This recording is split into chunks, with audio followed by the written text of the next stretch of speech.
My wife's best friend got drunk at our backyard barbecue and asked me when I was finally going to leave her. The whole party went silent.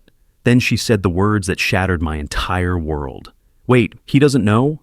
My name is Dustin Rodriguez. Everyone calls me Dusty. I'm 39 years old, and until that scorching Saturday afternoon in July, I thought I had a pretty solid grip on my life. I owned Rodriguez Cooling Solutions, a small but successful HVAC business here in Chandler, Arizona. Had a nice ranch-style house with desert landscaping that I'd upgraded myself, complete with the most efficient cooling system in the neighborhood. Been married to Michelle for 6 years, and she was pulling in good money as a real estate agent, showing those fancy Scottsdale properties to California transplants. The barbecue was Michelle's idea. She loved showing off our place, especially the outdoor setup I'd built from scratch over the past 2 years. Custom misting system that could drop the ambient temperature by 15 degrees even when the mercury hit 110. Built-in ice maker that produced crystal clear cubes faster than any commercial unit. Cooling zone with strategically placed fans that created a microclimate where people could actually enjoy being outside during an Arizona summer. The whole setup had cost me nearly $8,000 in equipment and labor, but seeing people's faces when they stepped into that cool oasis made every penny worth it. About 25 people showed up that afternoon, mostly Michelle's colleagues from Pinnacle Real Estate and their spouses, plus my business partner, Lance Parker, and his wife, Jennifer. Michelle had been talking about this barbecue for weeks, planning every detail from the menu to the playlist. She'd even bought new outdoor furniture, sleek modern pieces that cost more than most people's monthly rent. I didn't mind the expense. Business was good, and I wanted Michelle to have nice things. The guest list was her usual. Crowd. Real estate agents with their perfectly styled hair and designer casual wear. Mortgage brokers talking about interest rate fluctuations, title company representatives discussing closing procedures. Then there were the plus ones, spouses who worked in marketing, finance, or other white-collar professions. I was probably the only one there who made his living with his hands, fixing air conditioning units and installing ductwork in 100-degree heat. But I didn't feel out of place. These people respected what I did. When their AC units failed in the middle of summer, they called guys like me. When they needed complex commercial refrigeration systems installed in their investment properties, they needed someone who understood both the technical aspects and the business side.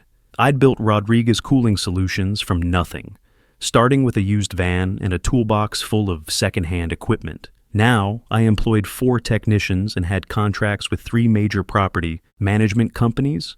Michelle's best friend, Stephanie Wright, arrived around 2 in the afternoon, already 3 frozen margaritas deep, based on how loud she was talking. Stephanie was an insurance adjuster, divorced twice by 34, and had this habit of saying whatever popped into her tequila-soaked brain. She'd been Michelle's college roommate, one of those friendships that survived despite dramatic personality differences. Where Michelle was calculated and image-conscious, Stephanie was impulsive and brutally honest. Michelle usually laughed off Stephanie's comments, calling them harmless drunk girl talk. I was manning the grill when Stephanie stumbled over toward the outdoor bar, her margarita glass sloshing lime green slush. The carne asada was just starting to char the way I liked it, getting those crispy edges that make people fight over the last piece. Arizona heat was brutal, 110 degrees in the shade, but my misting system kept the patio comfortable. Guests were actually complimenting the setup, asking technical questions about how the cooling worked. A few of the real estate agents were taking notes, probably thinking about similar installations for their high-end listings. "Dusty," Stephanie said, swaying slightly as she leaned against the ice maker I'd built into the bar. The machine hummed quietly, dropping fresh cubes into the storage bin with mechanical precision. "Can I ask you something?" "Sure, Stephanie," I replied, flipping a piece of meat with the long-handled spatula I'd bought specifically for outdoor cooking. The sizzle and smoke rose into the dry desert air, immediately dispersed by the circulation fans. "What's up?" The conversation around us was typical for this crowd. Wesley Campbell, one of Michelle's colleagues, was explaining some complex financing strategy to a group of impressed listeners. A mortgage broker named Gary was discussing property values in different Phoenix suburbs. 2 of the real estate agents were debating whether the market was due for a correction. Normal Saturday afternoon talk for people whose livelihood depended on Arizona's booming housing market. When are you finally going to dump her and find someone who actually appreciates you? Stephanie asked, her words slightly slurred but perfectly audible. The tongs froze in my hand. Around us, conversations started dying like dominoes falling. People who'd been laughing about something turned to stare. Lance, who'd been telling a story about a difficult commercial installation, went completely quiet. Wesley Campbell stopped mid-sentence in his explanation of debt-to-income ratios. The sudden silence was so complete I could hear the ice maker cycling, the misting system's gentle hiss, and the faint hum of the circulation fans. "I'm sorry, what?" I said, setting down the tongs carefully on the grill's side shelf. Stephanie took a long slurp of her margarita, completely oblivious to the sudden tension radiating through the patio like heat waves rising from summer asphalt. Her brain, pickled in premium tequila and whatever other drink she'd consumed before arriving, seemed incapable of processing the social catastrophe she'd just initiated. "Michelle, when are you going to leave her? I mean, you've got to know by now, right?" My heart started pounding in a way that had nothing to do with the Arizona heat or the stress of cooking for 25 people. The sound seemed to fill my ears, drowning out the ambient noise of the party. I could feel 24 pairs of eyes focused on me, waiting to see how I'd respond to whatever bomb Stephanie was about to drop. "Know what, Stephanie?" She blinked at me, her tequila-soaked brain apparently catching up to what she'd just said. Her eyes widened with the dawning realization that she'd made a terrible mistake. She looked around at all the frozen faces staring at us. Real estate agents with their mouths hanging open, mortgage brokers looking uncomfortable, spouses clutching their drinks like lifelines. "Oh, wait," she whispered, loud enough for everyone to hear. "He doesn't know." Michelle appeared from inside the house carrying a tray of fresh tortillas, the kind I like to warm on the grill's side burner. She took one look at Stephanie, at me, at the circle of silent guests, and the tray slipped from her hands. Tortillas scattered across the patio like casualties of war, landing on the decorative stones and disappearing under patio furniture. "Stephanie," Michelle said, her voice sharp and panicked in a way I'd never heard before. "What did you say?" "I just asked when Dusty was going to leave you," Stephanie replied, still not grasping the magnitude of what she'd unleashed. "I figured after everything with Wesley, he'd have already—" "Shut up," Michelle hissed with a venom that made several guests take a step backward. "Shut up right now." Wesley, the name hit me like a wrench. To the gut, that sick feeling you get when you realize a major system failure is about to cascade through an entire building. Wesley Campbell was Michelle's colleague at Pinnacle Real Estate, the mortgage broker she mentioned constantly. "Wesley thinks we should restructure this deal. Wesley has such innovative financing ideas. Wesley is probably the smartest guy I've ever worked with." I'd met Wesley several times at office parties and industry events. Early 40s, silver hair styled to perfection, always wearing designer casual clothes that probably cost more than my monthly truck payment. The kind of guy who spoke in smooth, measured tones about market trends and investment strategies. The kind of guy who made six figures pushing papers while I crawled through 120-degree attics, fixing other people's broken dreams. Lance stepped forward, placing a hand on my shoulder. At 6'3" and built like the former college linebacker he was, Lance had a presence that could calm tense situations. We'd been business partners for 3 years, and he knew me well enough to recognize the dangerous quiet that was settling over me, like dust on a desert highway. "Dusty, maybe we should talk inside," he suggested quietly. But I couldn't move. I was staring at my wife, at the way her face had gone completely white beneath her carefully applied makeup, at the guilt radiating from her like heat from the grill. 6 years of marriage, and I was seeing an expression I'd never witnessed before, pure terror mixed with the desperate calculation of someone whose secret world was collapsing in real time. "How long?" I asked quietly, my voice steady despite the earthquake happening inside my chest. Michelle's eyes filled with tears, perfect droplets that threatened to ruin her mascara. Around us, 24 people stood frozen in various states of shock and uncomfortable fascination. Some were already reaching for their phones, probably calculating how quickly they could share this drama with their own social networks. "Dusty, please!" Michelle said desperately, moving toward me with her hands outstretched like she was approaching a wild animal. "Not here. Not like this. How long have you been sleeping with Wesley? The gasps from our guests sounded like air escaping from multiple punctured tires. Someone's phone clattered to the concrete patio, the sound sharp and final. Jennifer grabbed Lance's arm like she needed to hold on to something solid in a world that had suddenly become unstable. 5 months, Stephanie replied helpfully, apparently deciding that since the cat was out of the bag, she might as well keep talking. Her drunk logic had moved past embarrassment into full disclosure mode. They've been together since the Valentine's Day office party. Michelle said you were too focused on work to notice. The Valentine's Day party. I remembered that night clearly. Michelle had come home around midnight, slightly, drunk and more affectionate than usual. She'd told me about the party, about how boring it was, about how she'd wished I'd been there instead of working late on the Henderson commercial project. I'd felt guilty about missing it, about prioritizing a difficult installation over my wife's social events. Michelle turned on her friend with fury that could have powered my entire cooling system. I told you that in confidence. Yeah, well, you also told me you were going to leave Dusty months ago, Stephanie shot back, her drunk courage making her bold and brutally honest. But you keep stringing him along because you like his house and the lifestyle his business provides. You said he was like having a really reliable roommate who pays all the bills. I felt like I was watching this happen to someone else, like I was floating above my own body, watching Dusty Rodriguez's life implode in front of 25 witnesses while carne asada burned on the grill behind him.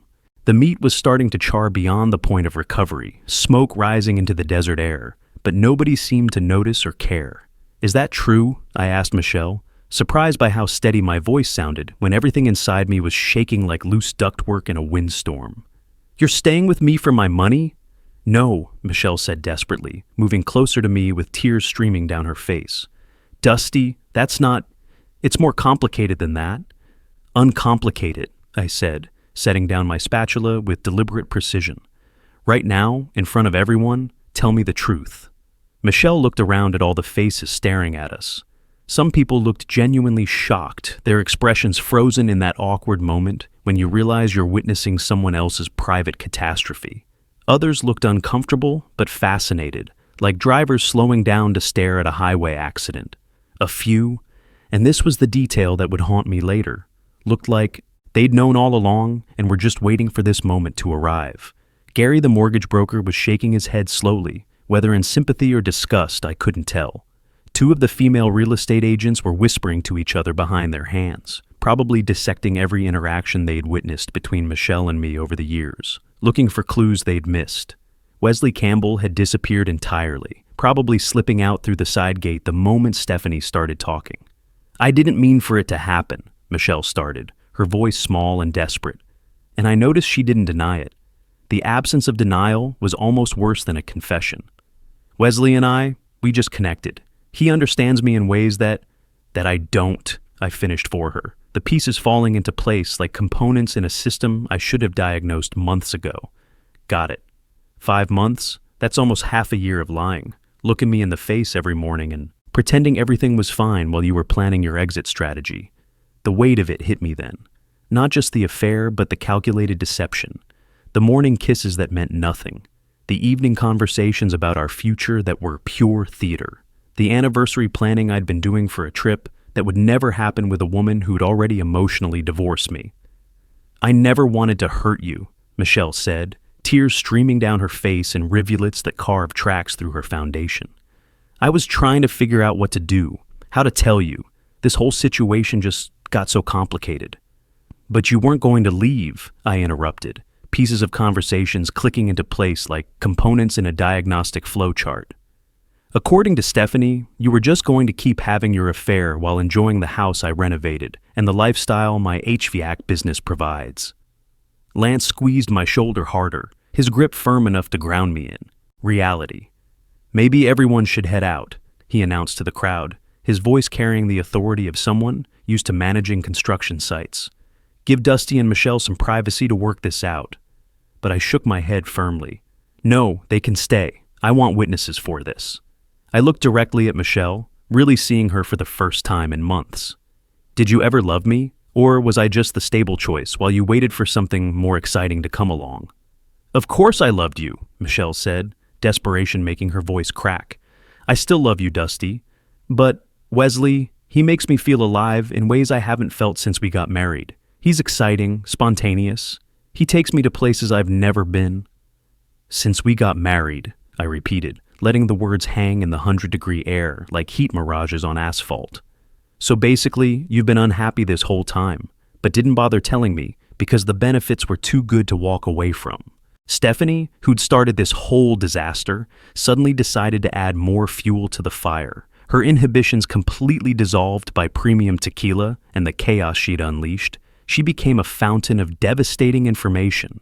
She's been talking to divorce lawyers for 2 months, Stephanie announced to the captivated audience. Planning to ask for half of everything. Been researching community property laws, calculating asset values. She showed me the paperwork last week. Michelle spun around toward her friend with a fury that could have melted steel. Stephanie, I swear to God. Wait, I said, holding up my hand to stop whatever desperate explanation was coming. You've been talking to divorce lawyers while still sleeping in my bed? While still acting like we were working toward a future together? While I was planning our anniversary trip to Hawaii next month? The Hawaii trip. I'd been so excited about surprising her with it. 2 weeks at a resort in Maui, the kind of vacation I'd never been able to afford until the business started really taking off. I'd booked it 3 months ago, spending nearly $8,000 on flights, hotel, and activities. The confirmation emails were sitting in my desk drawer, along with the printed itineraries and restaurant reservations. Michelle opened her mouth, closed it, then finally nodded. The simple gesture hit me harder than any verbal confession could have. I needed to know what my options were.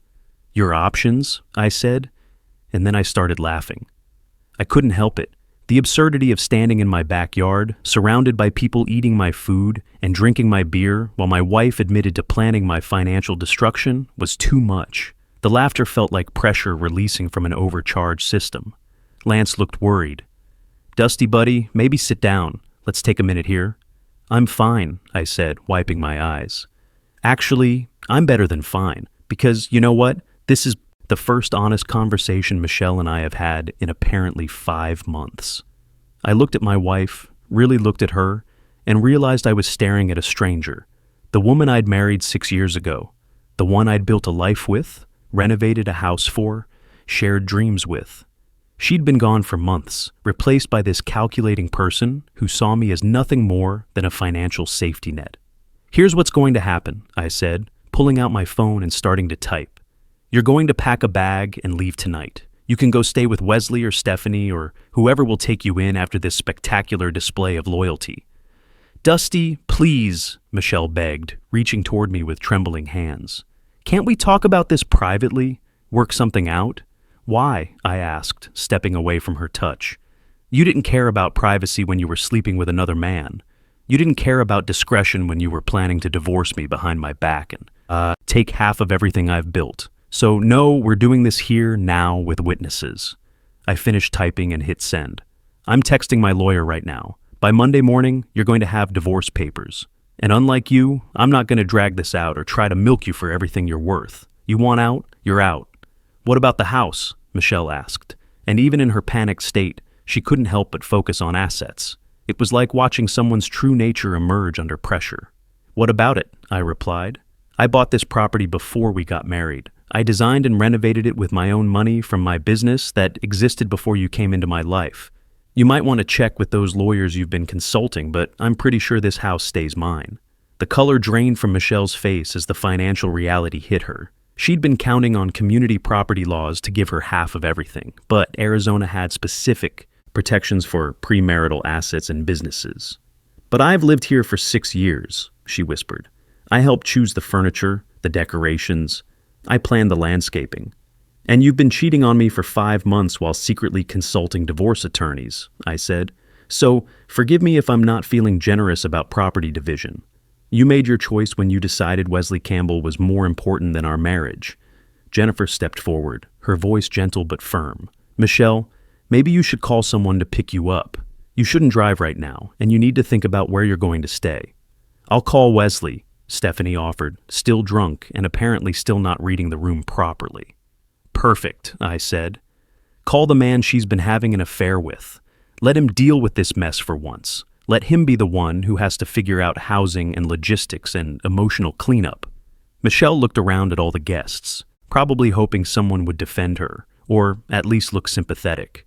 But most people were studiously avoiding eye contact, suddenly fascinated by their drinks or the desert landscaping. A few of the women were whispering to each other, undoubtedly preparing to spread this story through their social networks before the ice in their margaritas had time to melt.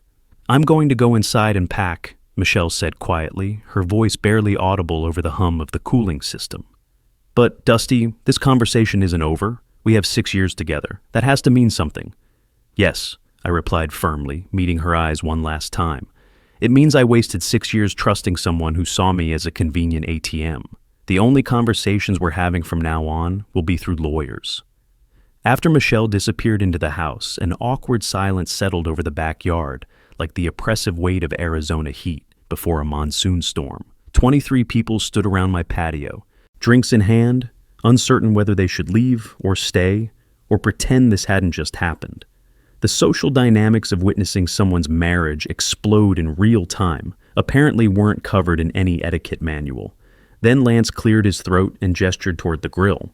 "So, should I take over? That carne asada is looking pretty charred, and people are probably getting hungry." Something about his practical comment broke the tension. A few people laughed nervously, grateful for any excuse to focus on something normal. Someone turned the music back on, though they lowered the volume respectfully. Slowly, hesitantly, conversations resumed, though now everyone was clearly processing what they had just witnessed. I sat down heavily on one of the patio chairs I'd built last summer, custom designed to be comfortable in desert heat.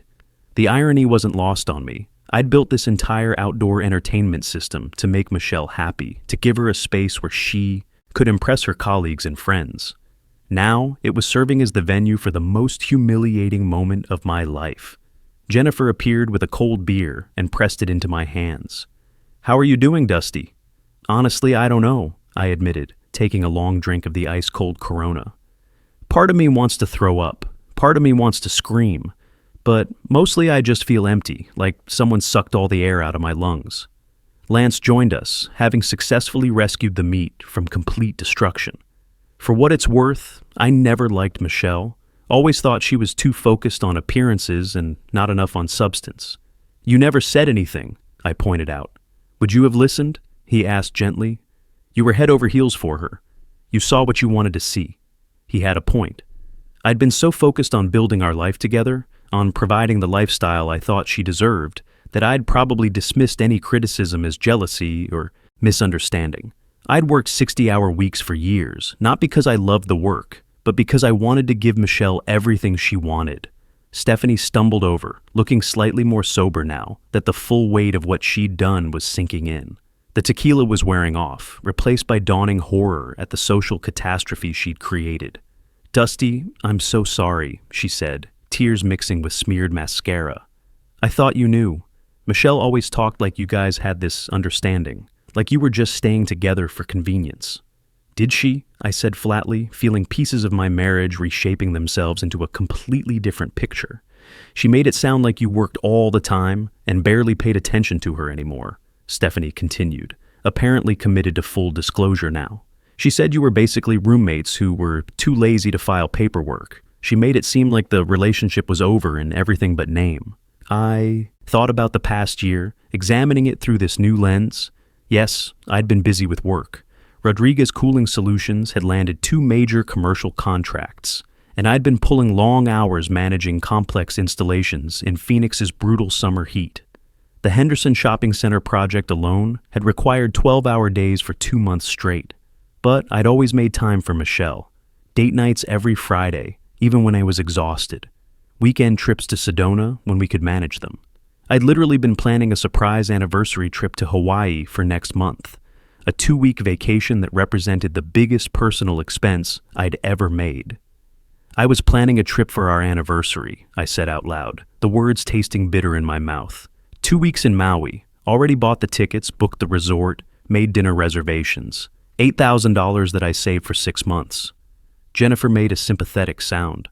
"Oh, Dusty, can you get your money back?" "Probably not all of it," I said. "But you know what? I don't care about the money. I care about the lie. While I was planning this romantic getaway, she was planning to divorce me and take half of everything I've built. Lance cracked open his own beer. Well, look at it this way. Now you can take me instead. Make it a real vacation. You know what? I might actually do that, I said. And for the first time in hours, I felt something that wasn't pure devastation. Jennifer can come too. We'll make it a celebration of my freedom. About 30 minutes later, Wesley Campbell's BMW pulled into my driveway. I watched from the patio as he got out, looking exactly like the entitled pretty boy I'd always suspected he was. Early 40s, silver hair styled to perfection, wearing designer casual clothes that probably cost more than most people made in a week. He moved with the confidence of someone who'd never faced real consequences for his actions. He had the absolute audacity to walk around to the backyard. Every conversation stopped again as 20-plus people watched him approach my patio like he belonged there. The man who'd been sleeping with my wife was walking onto my property to collect her, and somehow I was supposed to be civil about it. "Dusty," he said, extending his hand like we were meeting at a Chamber of Commerce mixer. "I think we should talk man to man about this situation." I stared at his outstretched hand like it was a venomous snake. About what exactly? About how you've been sleeping with my wife for 5 months? About how you've been helping her plan to divorce me and take half my assets? About how you turned my marriage into a lie while I was working my ass off to build a good life? What exactly do you think we need to discuss? Wesley had the grace to look uncomfortable, though not nearly uncomfortable enough for someone who just destroyed a 6-year marriage. "Look, I never meant for this to happen. Michelle and we just connected on a level that connected," I finished for him, standing up from my chair. "Yeah, I've heard that line already. You understand her in ways I apparently don't. She feels alive with you. Save the romance novel bullshit for someone who cares." "I love her," Wesley said, like that simple declaration explained everything and absolved him of responsibility. "Then you can have her," I replied, "because I'm done. She's inside packing her things right now. Take her. Take the drama. Take the lies and the manipulation. Just get the hell off my property." Wesley started to say something else, probably some prepared speech about how sorry he was, or how complicated the situation had become. But Lance stepped between us, and at 6'3" and 240 pounds of solid muscle, he could be impressively intimidating when the situation called for it. "The man said leave," Lance stated calmly, his voice carrying the quiet authority of someone who'd managed construction crews for 15 years. "I strongly suggest you listen." Wesley, being fundamentally a coward despite his expensive clothes and smooth talk, wisely decided not to argue with someone who could bench press a refrigeration unit. He headed for the house just as Michelle emerged with 2 large suitcases and her laptop bag, looking like she was fleeing a crime scene. She paused when she saw me watching, probably hoping for some last-minute reconciliation, or at least a private moment to explain herself. "Dusty, I really am sorry. I never wanted it to end like this." "How did you want it to end?" I asked, genuinely curious about the mechanics of her betrayal. "With you getting half of everything while I was left wondering why my marriage failed? With me finding out months later that you'd been living a double life?" She didn't have an answer for that, which was answer enough. Wesley took her bags and loaded them into his BMW with the efficiency of someone who'd probably done this before. I watched my wife of 6 years drive away with another man, surrounded by 23 people who'd just witnessed the most publicly humiliating moment of my life. The BMW's taillights disappeared around the corner, taking with them everything I'd thought I knew about my marriage. After they left, the party broke up quickly. People made awkward excuses and hurried away, probably eager to start texting their own friends about the drama they'd just witnessed. Soon it was just Lance, Jennifer, and me sitting on the patio, surrounded by the debris of what was supposed to be a fun Saturday afternoon. "You want us to stay?" Jennifer offered. "We can help clean up, or just sit here while you process this." "Nah," I said, looking around at the half-eaten food and abandoned drinks. "I need some time alone to think through what just happened." After they left, I sat in my backyard until the sun went down, the misting system keeping me cool as the temperature finally started to drop into double digits. I thought about the 6 years I'd spent with Michelle, the proposal I'd planned for months, the wedding that had cost more than my service van, the house renovations we'd done together, or at least that I'd thought we'd done together. How much of it had been real? Had she ever actually loved me, or had I just been a convenient stepping stone to the lifestyle she wanted? Every memory was now suspect, every kiss and conversation potentially part of an elaborate performance. The next morning, I called my lawyer, Amanda Foster. She was a shark in a business suit who specialized in protecting men's assets during divorces. I'd gotten her name from a client who'd gone through a messy divorce 3 years ago and emerged with his construction business intact. "Tell me everything," Amanda said when I arrived at her office Monday morning, looking like I'd been run over by one of my own service trucks. I laid out the whole story: the barbecue, Stephanie's drunken revelation, Michelle's admission of the affair, the fact that she'd already been consulting divorce lawyers while planning to take half of everything. Amanda took notes, her expression getting darker as I talked. When I finished, she leaned back in her chair with the satisfied look of a predator who'd just spotted wounded prey. "First piece of good news," she said. "The house is yours. You purchased it before marriage, renovated it with funds from your premarital business. She has zero claim to it. And the bad news? She can still go after your business," Amanda said, "depending on how much it grew during your marriage. But Dusty, here's what I need you to do. I need every piece of evidence you can find of her affair. Text messages, photos, witnesses who can testify. Arizona might be a no-fault divorce state, but infidelity can still impact asset division, especially when we can prove she was planning to defraud you. I have 23 witnesses to her friend's drunken confession," I said. "Plus, whatever digital evidence exists." Amanda smiled like a wolf. "That's a beautiful start. Get me a list of everyone who was at that party." The divorce process dragged on for 4 months. Michelle fought for every penny, claiming she deserved compensation for supporting my business growth and sacrificing her own career advancement. This was news to me, considering she'd been pulling in $85,000 a year selling real estate, while I made 72 running HVAC systems. But Amanda was relentless. She brought witness after witness to depositions.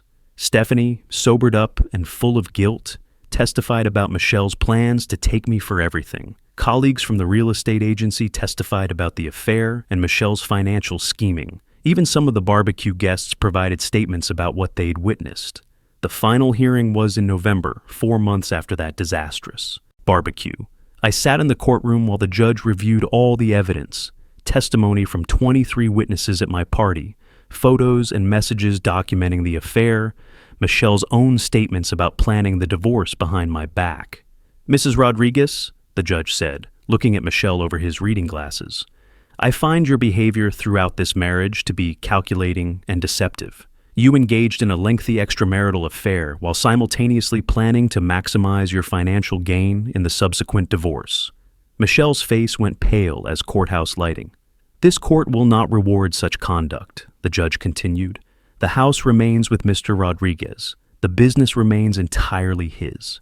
Mrs. Rodriguez will receive her personal property and vehicles purchased during the marriage.